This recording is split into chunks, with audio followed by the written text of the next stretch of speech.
Hello and welcome to our brand new Dev Talk series where we talk about Kromlech with the dev team. And today it's Veronika. Hello, Veronika. Hi. So Veronika is our 3D character artist. Is that right? Yes, Yes. exactly. So Veronika, how would you describe your role in the development? Well, I try to do characters for the Kromlech, so uh, usually I get concept art and then I try to get as close as possible to this concept. So what does your typical workflow look like from getting the concept to finishing the final in-game character? So usually I get concepts, but for some characters that are not so important, I get just some reference photos and stuff. And in both cases, I try to get as close as possible to these ideas, obviously. And the thing is that we work from base meshes that are same for all the characters. So I usually start with a low poly base mesh, and I try to get all the big shapes as I want, as close as possible, and then I move to like higher subdivisions and get all these tiny details and stuff, and then we discuss with our lead, with concept artist, if it's all right, if everyone is happy, then we move to hair, like beard and eyebrows and everything, and lastly we do clothing and gear. Mm-hmm. And so when you create a character, how do you sculpt a personality into it so that its face has a certain character without relying on some fantasy elements? Because Kromlech is a pretty grounded game. Mm-hmm.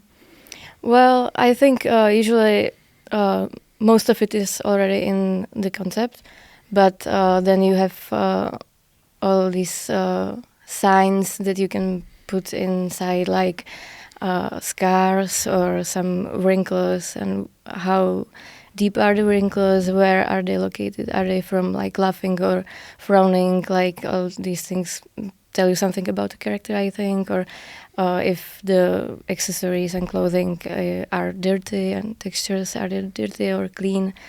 So it's like all these like characteristics that tell you about the character, I think. Mm-hmm. So one thing that always interested me is how do you make the character look good from both up close and from the distance? Yeah, I think this is something that you have to test. Actually, like recently we had problem with one character that it really looked good in like look dev light setting and in detail, but then you see him running in like the sunlight and between trees, and it just doesn't look good. He had really bleached hair, and so it didn't work in the gameplay from the distance. But I think in general it's better to look on the bigger shapes and not to get drowned in the details, because that's something that from the distance it's just it looks like mess usually, and yeah. So I think having some limitations before was maybe better for like game design, maybe because you just couldn't have all the pores and stuff, and you had the attention bigger and more important stuff. Is there a lot of iteration? Like, do you come back a lot to your previous work and make it different, make it better, based on feedback from the art director and stuff like that? Yeah. Usually it is. But yeah, I guess it's also because we are doing this for many years. So stuff that we were making before are just not so relevant now, and it's process that you still are trying to, have the same level of the quality, I guess. Yeah, quality and detail. Yeah. So what tools and software are essential for your creative pipeline? Well, mainly I think ZBrush is like 80% of work. And then, as I mentioned, the base meshes, these come from Character Creator, which also there's a lot of shaders and stuff that we use. And then it's Blender definitely and Substance Painter for textures. And when you finish the character and you put all the work and all the stuff into it, your creativity, what's mainly like something that you're really proud of? What's the one thing that the players should look for and know that, yeah, this is Veronika's favorite part? I don't think I have like this ego in the in the characters. I'm really happy when others are happy, I guess, because I try, to make the characters as they should appear, as the personality that they should have. So I guess that's when I'm happy when this works. Do you also collaborate with animators during the design phase, let's say? Not really. Like we did collaborate a few times, but mostly we don't have to because the base meshes already come with a rig. So yeah. So, Kromlech is obviously a very proud indie project. So, my question is, how does working on an indie project change your creative freedom compared to larger studio productions? Well, I always worked with indies, so I don't have this comparison, I guess. But from what I know, it's probably not so much more freedom, but more work, I guess.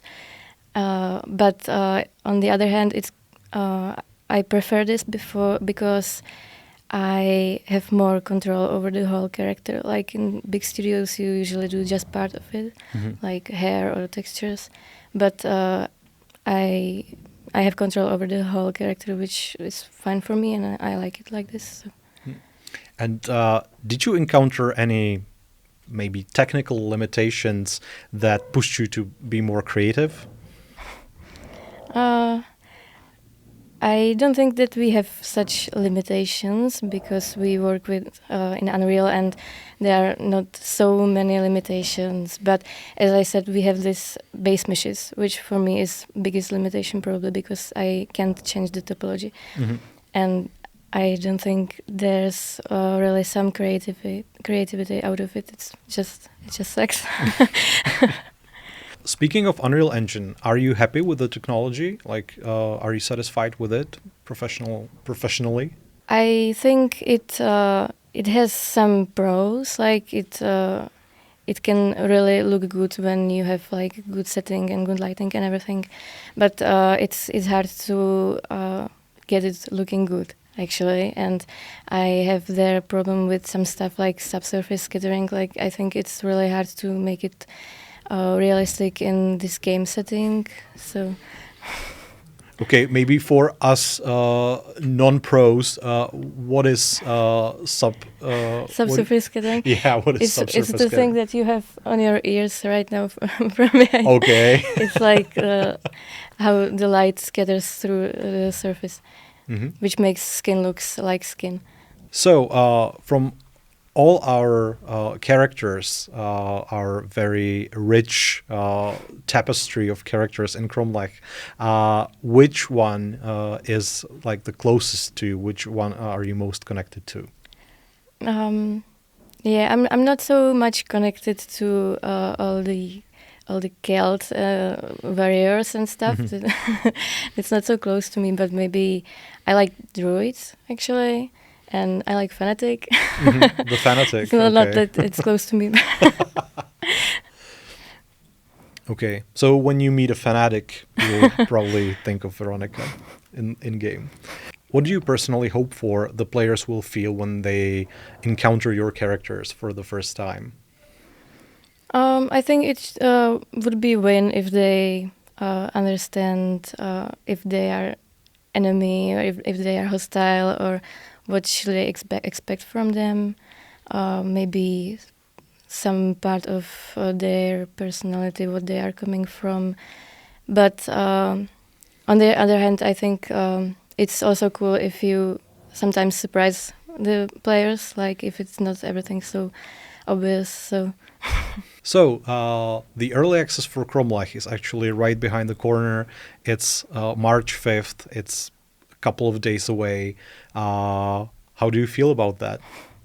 Well, obviously it's exciting, but also I'm very curious because we are working on it for many years, and I think many of us can't really see if it's good or not, or what's problem or not. So I'm really looking forward to the feedback and the opinions.